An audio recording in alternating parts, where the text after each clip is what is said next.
Hello friends, welcome to my channel. I hope you are doing well, fantastic, amazing. So let's talk about market prediction for Monday. Friends अगर बात करें Nifty की तो बहुत अच्छा performance था Nifty का। वंडरफुल परफॉर्मेंस था और लाइफ टाइम हाई हाई में निफ्टी चल रही है आल्सो। लेकिन अभी इसके हम टारगेट की बात करेंगे कि निफ्टी अगर लाइफ टाइम हाई पे चल रही है, ऑल टाइम हाई पे चल रही है, 52 वीक हाई पे चल रही है, तो इसके नेक्स्ट टारगेट क्या हो सकते हैं, या फिर कल के दिन हमारे मंडे के दिन हमारे क्या टारगेट्स होंगे, किन टारगेट के बेस पर हम ट्रेड करने वाले हैं। थोड़ा सा कंपोनेंट पर हम ध्यान देंगे, ठीक है। नीचे चलते हैं, कंपोनेंट पर ध्यान देंगे। तो 1 सेकेंड। हाँ, नहीं, निफ्टी बैंक का चार्ट है, निफ्टी की मैं बात कर रहा हूँ, 1 मिनट। हाँ, निफ्टी पे चलते हैं, एक्सप्लोर। निफ्टी कंपोनेंट्स की बात कर लेते हैं, फिर बैंक निफ्टी की बात करते हैं, ठीक है। क्रम बाय क्रम मैं आपको प्रेडिक्ट करके बताता हूँ कि कल के हमारे लेवल्स क्या होंगे और हम कैसे ट्रेड करने वाले हैं, ताकि हमको थोड़ा सा इजनेस हो सके। क्योंकि जब तक हमारा होमवर्क नहीं होता है तब तक हम कहीं नेक्स्ट डे हम काम करने में, वर्क करने में एक्सपर्ट नहीं होते हैं, हमको कॉन्फिडेंस नहीं आता है उस लेवल का। ठीक है, तो हमको अपना होमवर्क पहले कंप्लीट करना होता है किसी भी फील्ड में।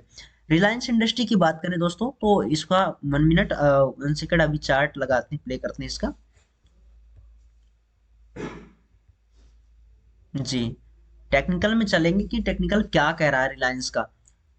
तो थोड़ा सा वीडियो लॉन्ग हो सकती है, क्योंकि मैं कंपोनेंट्स के थ्रू आपको समझाने की कोशिश कर रहा हूँ, ताकि आपको कंफ्यूजन क्लियर हो सके, डाउट्स क्लियर हो के आपका बिलीव हो सके आपके लेवल्स पर। ठीक है, तो थोड़ा सा वीडियो को एंड तक देखना और ध्यान से देखना। इसमें रिलायंस का चार्ट लग गया, मंडे चार्ट लगाते हैं, बड़े टाइम फ्रेम में ट्रेंड को आइडेंटिफाई करेंगे, ताकि हमारा लेवल्स क्लियर हमारे अ, और एक्यूरेट हो सकें। ठीक है, तो आपको आप देख रहे हैं कि रिलायंस इंडस्ट्री में डे चार्ट लगा है आपके सामने।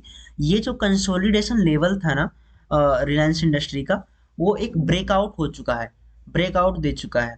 ठीक है, ये लेवल कंसोलिडेशन का था, पर वो ब्रेकआउट हो चुका है। अब नेक्स्ट लेवल आगे ब्रेकआउट होने के बाद आपको पता होना चाहिए कि रिलायंस इंडस्ट्री में एक अच्छे लेवल हमको देखने को मिल सकते हैं। आगे ये टारगेट हमारा हो सकता है, ये हाई। ठीक है, 1 सेकेंड आपको मैं।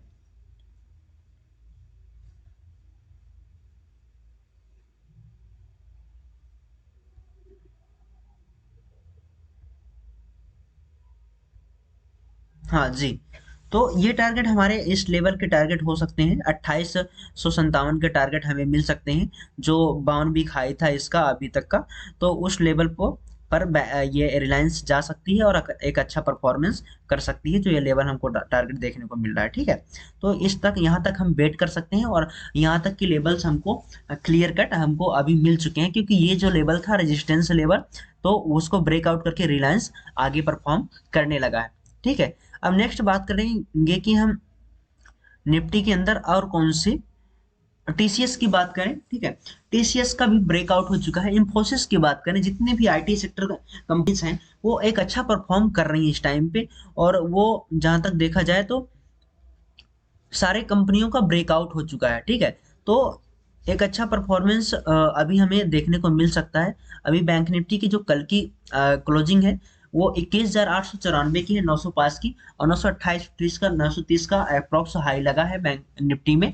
ठीक है, तो नेक्स्ट टारगेट क्या होंगे इसके लिए निफ्टी की, अगर हम बात करें, तो फाइनली देखो, जो मेरी स्ट्रेटजी में अप्लाई करके रखा चार्ट के अंदर, उसमें तो फाइनली आप ट्रेंड तो चल ही रहा है। ठीक है, लेकिन जो ये थोड़ा सा यहाँ रेजिस्टेंस फेस कर रही थी निफ्टी, और तो यहाँ कंसोलिडेशन में ये जो ट्रेंड लाइन यहाँ से आती है, ठीक है, एक ट्रेंड लाइन की मैं लगा के आपको दिखाता हूँ, उसका भी ब्रेकआउट निफ्टी के अंदर हो चुका है।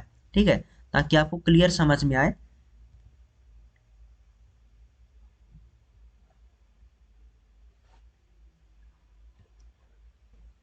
1 सेकेंड।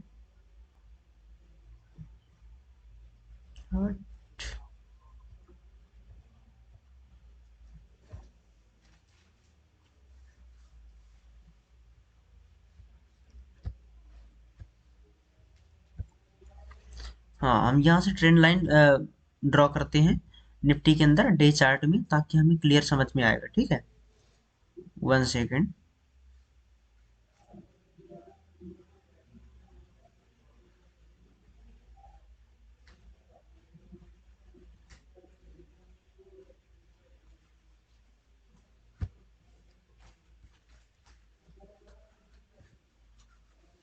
हाँ जी, ये ट्रेंड लाइन थी निफ्टी के अंदर, तो जो जिसका ब्रेकआउट हो चुका है। और तो नेक्स्ट टारगेट हमको ब्रेकआउट होने के बाद एक अच्छा परफॉर्मेंस भी मिला, ट्रेंड लाइन का रेजिस्टेंस था निफ्टी के अंदर, ठीक है। तो उसका ब्रेकआउट होने के बाद एक अच्छा परफॉर्मेंस हमारा मिला, जो कि बाउन वीक हाई हाई को क्रॉस करके निफ्टी आगे अच्छा लेवल दिया हमको, ठीक है। और उसके बाद हमारे नेक्स्ट लेवल क्या हो सकते हैं, तो नेक्स्ट लेवल बैंक निफ्टी 50 के अंदर आपको 22,222 के लेवल्स आपको देखने को मिल सकते हैं, ठीक है। 22,000 तो कंफर्म है, क्योंकि इसको कल भी गैप अप पॉसिबिलिटी होने है कि गैप अप ओपन होगी, और उसके बाद ये 22,200 तक के या फिर 150 तक के लेवल, 200-250 तक के लेवल्स आपको क्लियर आपको मिलने वाले हैं, ठीक है। तो कंफर्मेशन ये यहाँ से मिल चुके हैं, क्योंकि बहुत टाइम से अप्रोक्स 1-2 वीक से हम यहाँ कंसोलिडेशन कर रहे थे, और काफी पोजीशंस ऐड हो रही थी बायर और सेलर की। तो ये ट्रेंड लाइन बन रही थी, ठीक है, ट्रेंड लाइन आ रही थी यहाँ से, एक्यूरेट ट्रेंड लाइन थी। और इसके बाद इसका ब्रेकआउट हो चुका है, ब्रेकआउट होने के बाद एक अच्छा परफॉर्मेंस भी कल के दिन बैंक निफ्टी 50 ने, और बैंक निफ्टी में भी अच्छा परफॉर्मेंस था, ठीक है। निफ्टी 50 में बहुत अच्छा परफॉर्मेंस कल के दिन देखने को मिला, जो जितने भी आईटी सेक्टर्स थे, इंफोसिस ले लो, टीसीएस ले लो, विप्रो ले लो, ठीक है, जितने भी आईटी सेक्टर की कंपनियां थी, तो सारी कंपनियां एक 4 से 5%, 7% के बीच में परफॉर्म कर रही थी। और रिलायंस इंडस्ट्री की बात करें तो वो भी अच्छा परफॉर्म कल के दिन कर रही थी। रिलायंस इंडस्ट्री का आल्सो पिछले 2-3 दिनों में ब्रेकआउट हो चुका है, ठीक है। तो नेक्स्ट टारगेट आप बाइंग साइड में बहुत अच्छी अपॉर्चुनिटी है निफ्टी के अंदर, और सेलिंग साइड में तो आप सोच भी नहीं सकते हैं अभी, क्योंकि सोच अगर कोई सिनेरियो मिलता है हमें सेलिंग साइड में, ठीक है, तो वहां से हम थोड़ा सा एक छोटी क्वांटिटी प्लान कर सकते हैं इंट्राडे में एज इंट्राडे ट्रेडर, बट बड़ी क्वांटिटी हम प्लान नहीं कर सकते जब तक अभी ट्रेंड कन्वर्सिफिकेशन नहीं होता, ठीक है, कन्वर्ट नहीं होता। बात करें हम बैंक निफ्टी चार्ट की, ठीक है, बैंक निफ्टी का चार्ट प्ले किया गया है अभी। बैंक निफ्टी थोड़ा सा डाउन ट्रेंड चल रहा था इसके अंदर, ठीक है, डाउन ट्रेंड नहीं था, थोड़ा सा करेक्शन था, लेकिन ये करेक्शन अब ट्रेंड में कन्वर्ट हो चुका है, ठीक है। निफ्टी का कल का परफॉर्मेंस देखकर बैंक निफ्टी ने थोड़ा सा संकोच किया, क्योंकि जब से इन दोनों की एक्सपायरी सेम हो गई है ना, तो ये अलग अलग परफॉर्म करती है, ठीक है। कभी पहले का कॉम्बिनेशन क्या हुआ करता था कि निफ्टी अगर 100 पॉइंट जाती है तो बैंक निफ्टी 200-500 पॉइंट चली जाती थी, ठीक है। लेकिन अब इनका कॉम्बिनेशन कुछ अलग सा हो गया एक्सपायरी की वजह से, ठीक है। तो ये कुछ नेक्स्ट टाइम अगर एक दिन ये परफॉर्म करती है तो दूसरे दिन वो परफॉर्म करती है, ये एक दूसरे के अपोजिशन डायरेक्शन में परफॉर्म करने लगती है, ठीक है।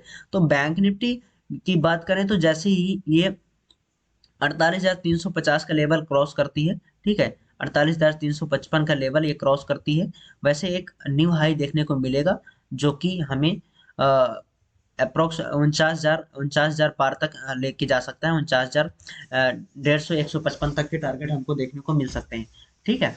तो अप साइड में, अप ट्रेंड में मैंने कई बार बोला कि अप ट्रेंड में कभी भी आपको ना सपोर्ट देखना है, और डाउन ट्रेंड में कभी भी आपको, अप ट्रेंड में कभी भी आपको रेजिस्टेंस नहीं देखना, डाउन ट्रेंड में कभी भी आपको सपोर्ट नहीं देखना, ठीक है, क्योंकि ट्रेंड इज फ्रेंड, ट्रेंड के साइड में ही ट्रेड आपको बनानी है एज इंटरडे ट्रेडर।